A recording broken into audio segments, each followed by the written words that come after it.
kuliah yang tadi ya,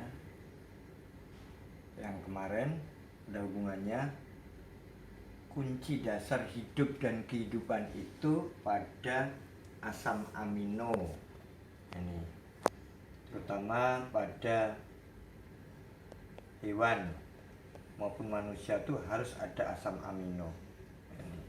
Maka asam amino tidak akan berlebih. Kalau kelebihan itu akan dipecah. Nah, ini tadi pemecahan asam amino di dalam tumbuh-tumbuhan atau dalam hewan. Dalam hewan kita uraikan dalam hewan dulu. Asam amino yang berlebihan itu akan dipecah menjadi ornitin. Protein-protein ornitin. Ornitin akan diubah menjadi citrulline. Citrulline akan diubah menjadi arginin.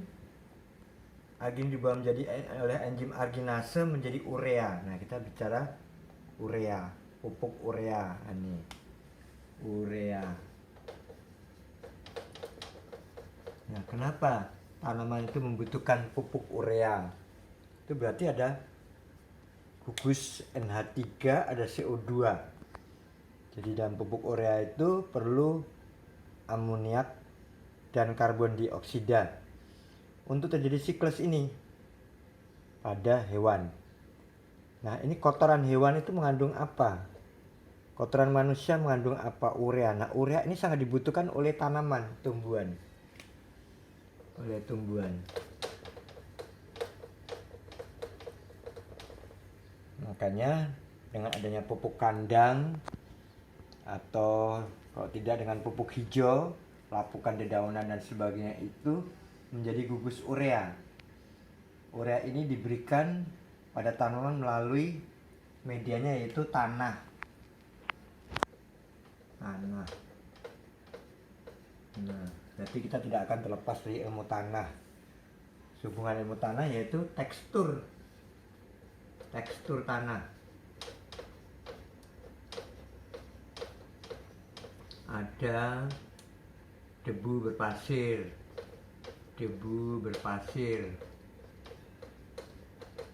Ada liat berdebu. Ada pasir berliat. Nah, bermacam-macam nanti. Nah, itu tekstur ya. Tekstur tanah ini akan berubah saat terkena reaksi-reaksi biokimia dari urea. Nah, karena urea tadi mengandung banyak unsur, nanti kita uraikan sendiri ureanya. Kita pending dulu. Sehingga sumber energi untuk pembentukan ATP tadi, adenosine triphosphate. Nah, adenosine itu ini C10H16N5O13P4 adenosine dengan PO4 kurung PO4 3 fosfat PO4 3 kali.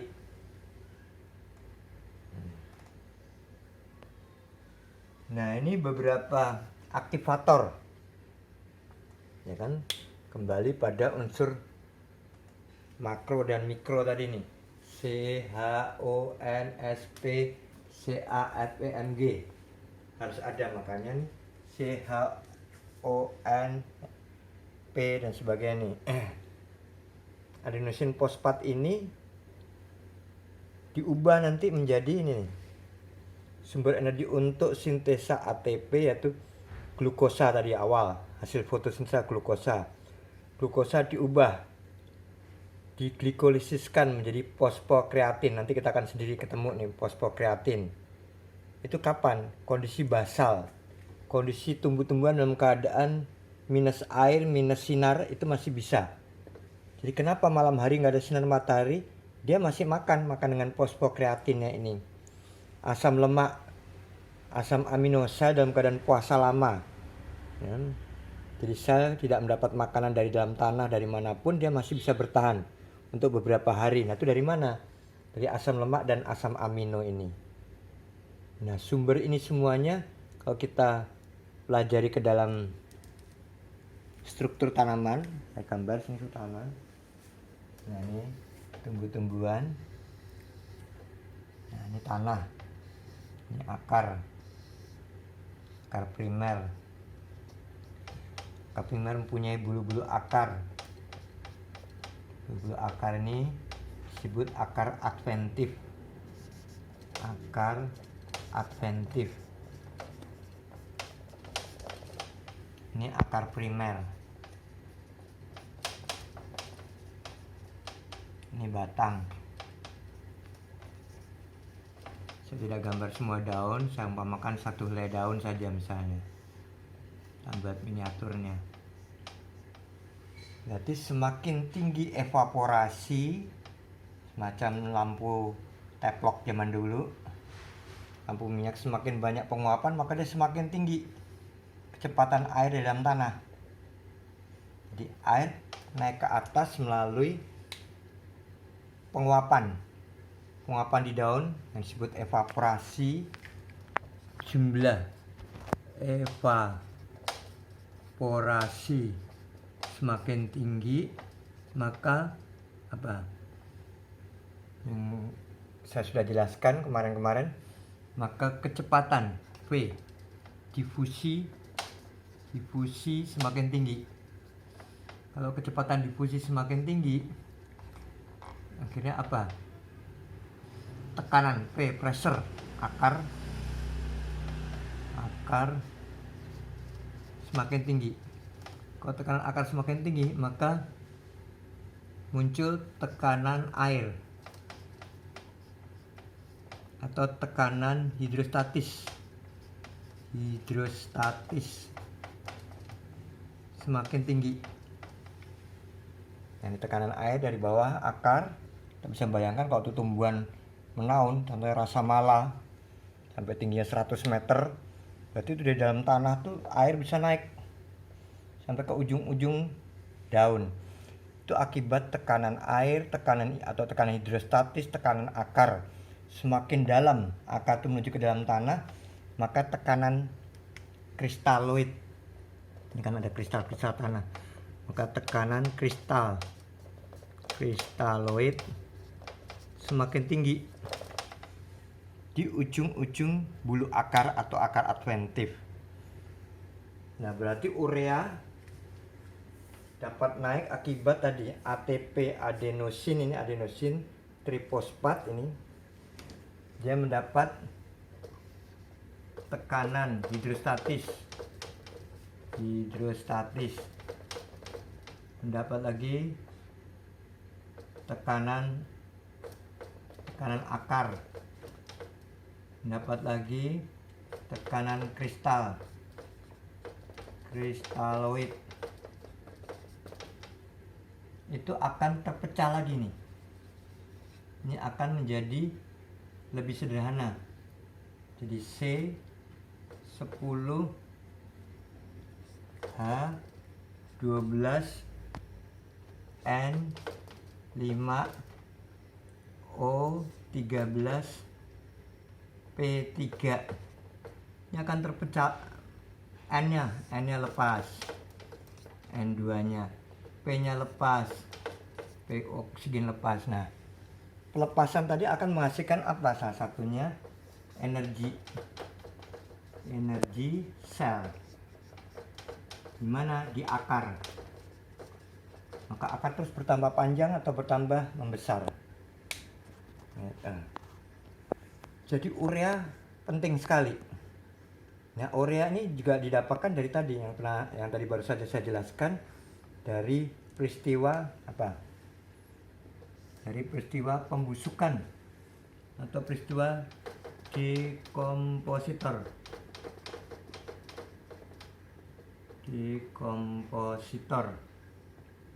atau peristiwa pelapukan. Bisa itu tumbuh-tumbuhan juga, bisa itu hewan-hewan mati, hewan-hewan makro maupun mikro yang mati. Nah, kalau pelapukan tumbuhan dinamakan apa nih? Serasa. Jadi kalau kita buka tanah, itu masih serasa, bukan tanahnya. Jadi sekitar 15 cm sampai 5 cm itu baru ketemu tanah, karena di atasnya itu bukan tanah tapi serasa Serasa itu pelapukan-pelapukan dedaunan, ranting dan sebagainya. Misalnya tanah kebun itu berwarna hitam. Teksturnya bagaimana teksturnya? Ya, didapat jenisnya tanah kebun, tapi teksturnya bagaimana teksturnya? Debu berpasir, berpasir, liat berdebu, atau pasir berliat, itu udah beda-beda. Nanti kita akan pelajari secara kristalisasi sendiri. Yang paling subur bila tekstur tanah bagaimana, ada sendiri. Karena itu hubungannya nanti dengan tekanan akar. Jadi akar tidak mungkin berkembang dengan bagus kalau tidak sesuai dengan tekstur tanah. Nah, ini kan tanah semua nih. Nah, kenapa tanah harus digemburkan untuk mengubah jarak kristalisasi? Ya, sekarang kalau katakan saya perbesar, seandainya kristal tanah itu sebesar ini, sebesar ini, sebesar ini, sebesar ini, maka ruang antar kristalnya lebih luas. Tapi kalau kristalnya kecil-kecil, rapat lagi, nah itu ruangnya lebih sempit. Nah, tanah liat itu semacam ini, lihat. Kalau ini pasir. Nah, semua unsur pelapukan-pelapukan akan disimpan di celah-celah tanah pasir, di celah-celah kristal-kristal yang sempit pada tanah liat. Nah, kalau tanah liat, air di bawah nggak bisa menguap, maka dia menyimpan air misalnya. Tapi kalau kristalnya besar, penguapannya juga akan besar. Nah, ini evaporasi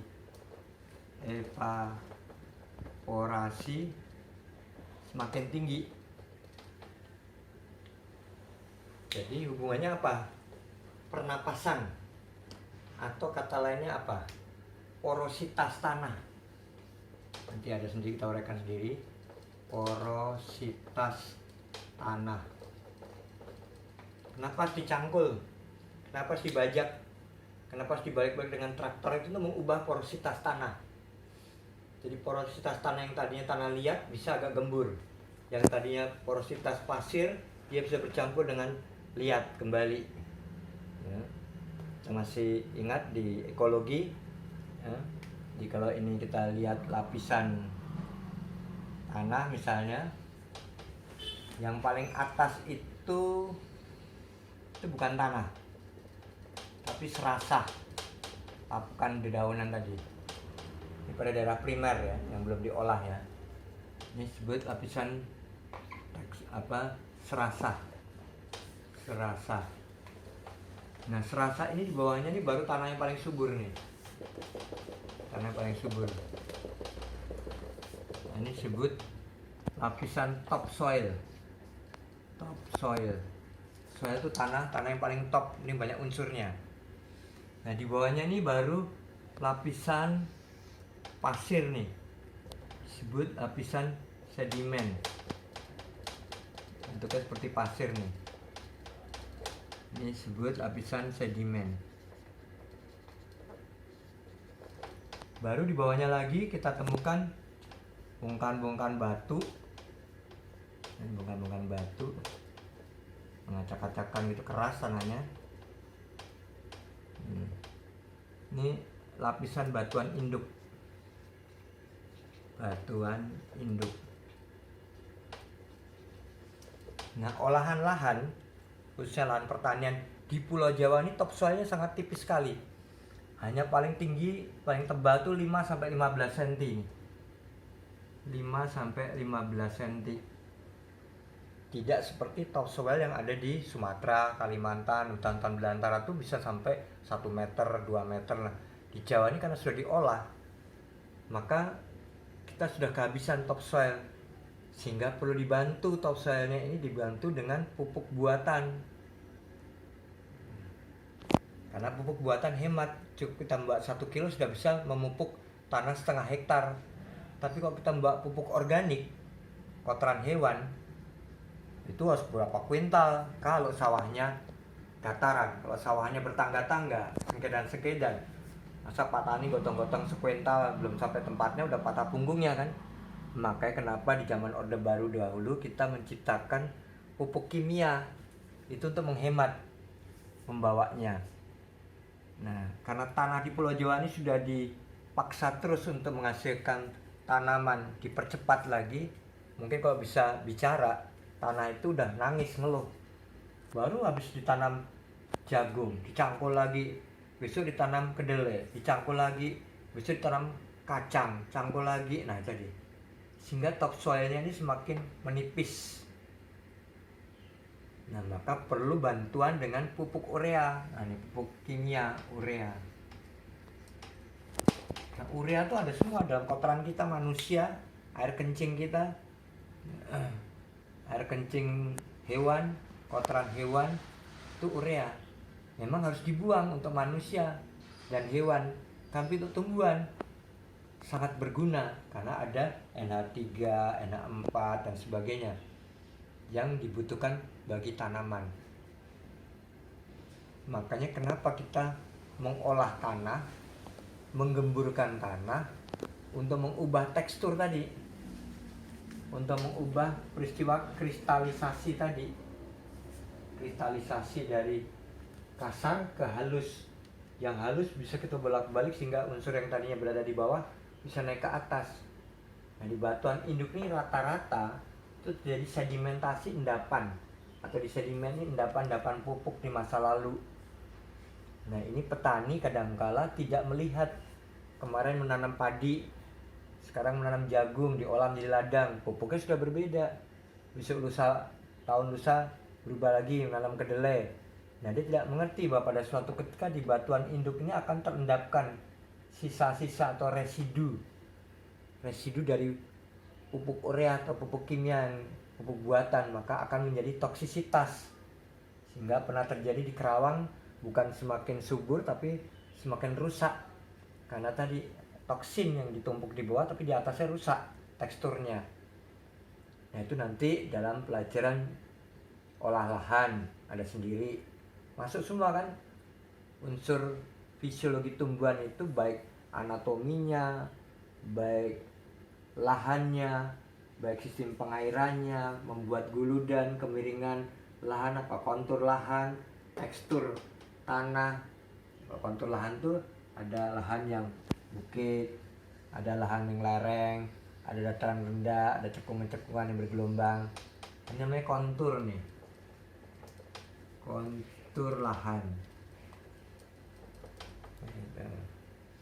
Berbeda dengan tekstur, ya. Kalau tekstur tadi kristalisasi, ini tekstur. Nah, kok ini lapisan? Lapisan itu bukan tekstur tapi apa? Punya nama sendiri.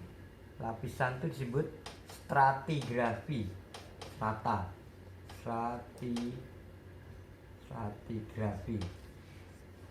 Ini jangan disamakan ya. Jadi kontur lahannya di mana? Oh, di lereng. Kontur lahannya di mana? Oh, di lembah. Tapi stratigrafi tanahnya susunannya bagaimana? Ya tadi serasa, topsoil, sedimen, batuan induk. Tekstur tanahnya, jenis tekstur tanah apa? Liat berpasir, pasir berliat, dan sebagainya. Jadi beda. Jangan campur adukan antara tekstur, stratigrafi. Nah, kalau kita akan melakukan uji coba pada suatu tempat, harus kita lihat dulu stratigrafinya pada misalnya lahan primer, belum diolah ya, belum, masih hutan atau apa nih, lahan primer itu kontur yang tadi tegak lurus dan sebagainya harus kita kupas. Ditanya pada bapak atau ibu dosen ilmu tanah, nah kita cangkul siku-siku ini, kita kupas nih tanah tadi. Akhirnya kita bisa melihat sisi ini kan, nah, ini apa saja. Nah, itu menyayat, kita harus menyayat. Dulu bapak yang memberikan pengajian di lapangan kayak ini, tapi sekarang bukan saya lagi ya. Nanti tanya sama dosen ilmu tanah bagaimana cara mengukur stratigrafi atau menganalisa setiap stratigrafi terdiri pada tekstur tanah apa saja, kemudian kandungan airnya bagaimana. Nah, ini khusus untuk ilmu tanah. Jadi kalau kita ambil misalnya ini sama-sama tanah,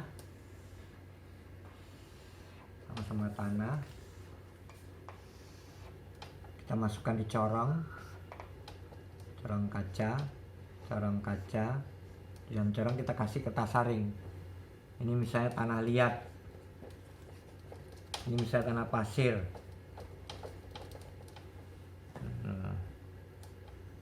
Sudah dicampur dengan urea. Katakan ini kita isi 20 gram. Ini juga 20 gram. Kita timbang, kita taruh sini tanahnya. Kemudian kita tuang air yang sama. Katakan 100 cc. Ini juga 100 cc. 100 cc aqua yang pH-nya 7 sampai 7,3. Ternyata pasir itu dalam jangka waktu mungkin baru 1 menit sudah habis airnya. Katakan dia turun sampai 90 cc.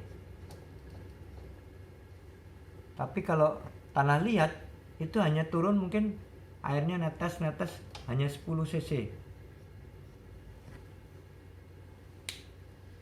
Nah, perbandingannya sangat signifikan. Yang ini masuk 100 cc tapi keluar 90 cc, ini masuk 100 cc keluarnya hanya 10 cc. Berarti yang keluar 10 cc ini lebih kedap. Ya, kristalisasinya lebih kedap.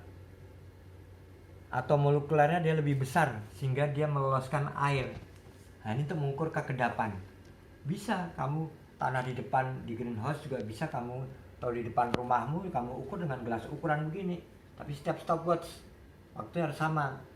Katakan per 5 menit udah nggak netes lagi yang di sini tanah liat udah nggak netes lagi, tapi yang pasir masih netes. Nah, itu disebut peristiwa porositas tanah.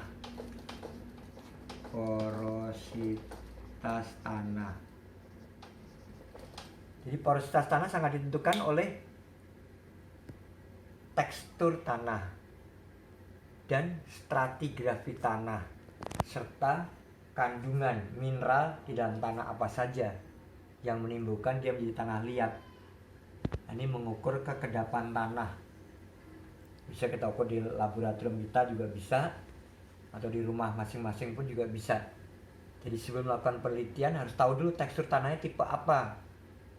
Ya, itu tekstur. Ya, kemudian stratigrafinya diambil stratigrafi yang mana dia? Topsoil atau sedimen atau sampai batuan induk, atau hanya bagian atas atau serasa saja. Kemudian ada tipe tanah. Nah, ini lebih lagi nanti ada. Nanti pelajaran ilmu tanah sendiri. Ada tanah latosol A, latosol B. Ada tanah andosol A atau B. Ada tanah vulkanik A atau B. Itu juga sudah beda-beda. Sama-sama latosol A atau latosol B itu sudah berbeda. Apanya berbeda? Kristalisasinya atau kekedapannya atau porositasnya. Nah, tanah vulkanik ini banyak unsur-unsur tapi unsur mentah. Jadi jangan dianggap habis letusan gunung tanahnya subur. Tidak, racun semua atau toksin. Suburnya setelah dia diolah. Ya mungkin sudah 2-5 tahun ke atas baru bisa subur, tapi saat setelah letusan, setahun 2 tahun setelah letusan itu masih unsur mentah, racun semua itu bagi tanaman. Jadi hati-hati, tanah pegunungan atau tanah gunung yang gunungnya masih erupsi, gunung vulkanik seperti di daerah Jogja, Merapi dan sebagainya itu subur setelah diolah selama 2-5 tahun ke atas. Tapi saat letusan itu unsur-unsur belerang, unsur besi, nitrogen dan sebagainya, uranium, radium, kaca, bahan kaca itu masih terpisah-pisah, belum membentuk garam-garaman tanah. Tapi kalau dia sudah diolah, unsur-unsur yang tadi terpisah-pisah membentuk garam-garaman tanah. Nah, itulah yang baru bisa diabsorb oleh akar, baru berfungsi untuk tanaman tadi. Khususnya sudah membentuk unsur-unsur urea. Nanti kita akan pelajari sendiri bagaimana kristalisasi dan hubungannya dengan urea. Sampai sini ada yang mau ditanyakan? Dari pemupukan nanti ada sendiri pelajaran ilmu pemupukan. Jadi semua nyambung. Kalau ada menguasai faal pasti nyambung semua. Harus tahu ilmu tanah, harus tahu ilmu batuan, harus tahu anatomi, harus tahu ilmu cuaca, harus tahu iklim, ya, harus tahu fisika, tahu kimia, biokimia. Saya ulang lagi kan, semuanya ada semua kan. Nggak ada yang tidak masuk dalam fisiologi. Di sukmanya materi di Fakultas Pertanian itu ada di dalam fisiologi tumbuhan. Karena semua pembahasan pemupukan dan sebagainya nanti, olah lahan dan sebagainya, itu sangat ditentukan oleh olah lahan atau sangat ditentukan oleh bagaimana kita mengungkapkan fisiologi tumbuhannya tadi. Itu yang harus dibahas di dalam penelitian-penelitian Anda nanti dalam skripsi. Bukan yang mengatakan signifikan, non-signifikan, tapi kenapa bisa signifikan? Kenapa bisa non-signifikan? Kenapa dengan pupuk nitrogen banyak kok bukan semakin subur kok semakin mudah layu? Atau kekurangan kalium, kelebihan kalsium, bukan kuat rantingnya tapi rantingnya mudah patah kena angin. Jadi kalau itu tanaman jagung belum sampai berbunga sudah mati bujang, bunganya sudah mati duluan sebelum berbuah, otomatis tidak akan menghasilkan buah. Nah itu semua akan ketemu semua dalam fisiologi. Maka seluas-luasnya Anda bertanyalah sesulit-sulitnya, karena semua akan dapat dibahas melalui fisiologi tumbuhan ini. Ya, baik itu iklim, baik itu ilmu tanah, pemupukan, kristalisasi batuan, termasuk tadi struktur tanaman itu sendiri secara ilmu jaringan maupun secara atomer.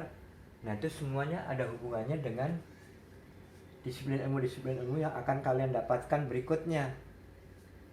Maka kalau mengalami kesulitan pada disiplin ilmu yang lain-lainnya, kembali ke faal.